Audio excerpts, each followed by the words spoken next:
আসসালামু আলাইকুম। কেমন আছেন বন্ধুরা? আশা করছি কাছের এবং দূরের, দেশে এবং দেশের বাইরে যে যেখানে আছেন পরিবার নিয়ে আলহামদুলিল্লাহ ভালো আছেন। আল্লাহর রহমত এবং আপনাদের দোয়ায় আমিও পরিবার নিয়ে ভালো আছি।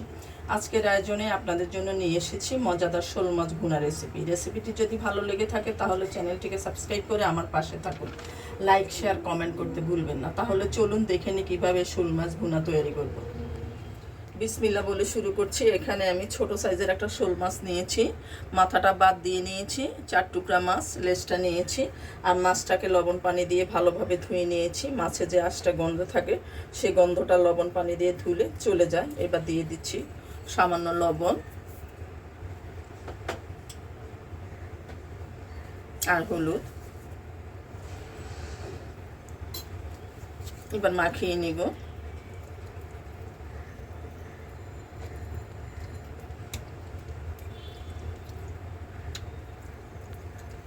মাছটা মাখানো হয়ে গিয়েছে। চুলা একটা প্যান বসিয়ে দিয়েছি আগে থেকে, তেল দিয়ে তেলটা গরম হয়ে গিয়েছে। দিয়ে দিচ্ছি মাছের পিসগুলো।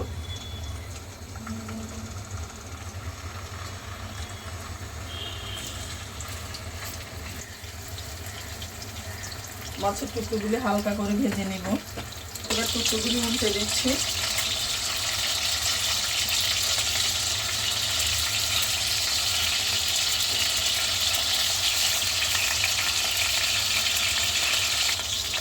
মাছ ভাজা হয়ে গিয়েছে, উঠিয়ে নিচ্ছি।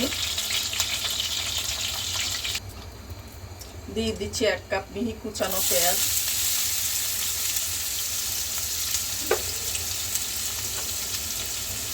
দিয়ে দিচ্ছি স্বাদ মতো লবণ।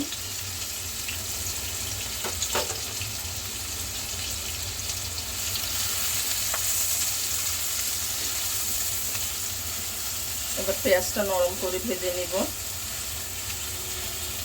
দিয়ে দিচ্ছি 1/2 চা চামচ আদা এবং রসুন বাটা। এবার ভালোভাবে কষিয়ে নিব।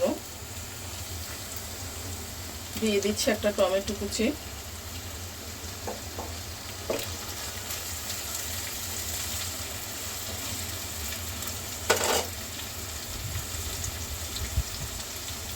দিয়ে দিচ্ছি 1.5 টেবিল চামচ মরিচ বাটা, 1/2 চা চামচ হলুদ গুঁড়ো,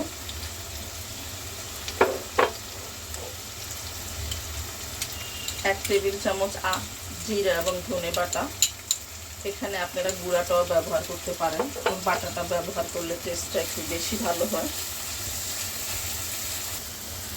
আর ঝালটা আপনারা আপনাদের পছন্দ অনুযায়ী দিবেন। শোল মাছ একটু ঝাল হলে খেতে ভালো লাগে, কারণ শোল মাছ মিষ্টি মাছ। ভালোভাবে কষানো হয়ে গিয়েছে। এবার দিয়ে দিচ্ছি 1 কাপ পানি।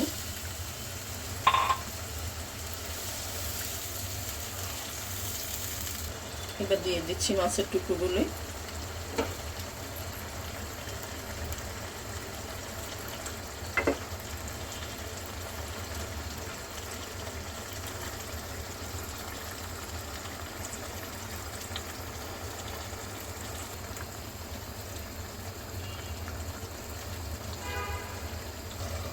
ঢেকে রাখবো 5 মিনিট।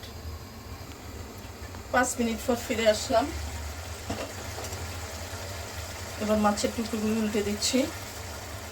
মাছ রান্না করতে আসলে বেশি সময় লাগে না।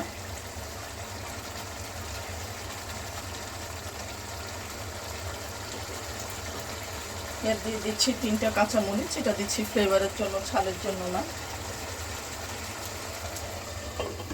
এবার আবার 5 মিনিট ঢেকে রাখবো। 5 মিনিট পর ঢাকনাটা সরিয়ে নিচ্ছি। আমার রান্না হয়ে গিয়েছে। এবার আমি উপর দিয়ে কিছু কারি পাতা দিয়ে দিচ্ছি। এখানে আপনারা কারি পাতার পরিবর্তে ধনে পাতাটাও ব্যবহার করতে পারেন। কারি পাতাতে সুন্দর একটা ফ্লেভার আছে। এবার 1 মিনিটের জন্য ঢেকে রাখবো। 1 মিনিট পর ফিরে আসলাম। আমার রান্না একদম রেডি। চুলাটা অফ করে দিচ্ছি। এবার পরিবেশন করে নিচ্ছি।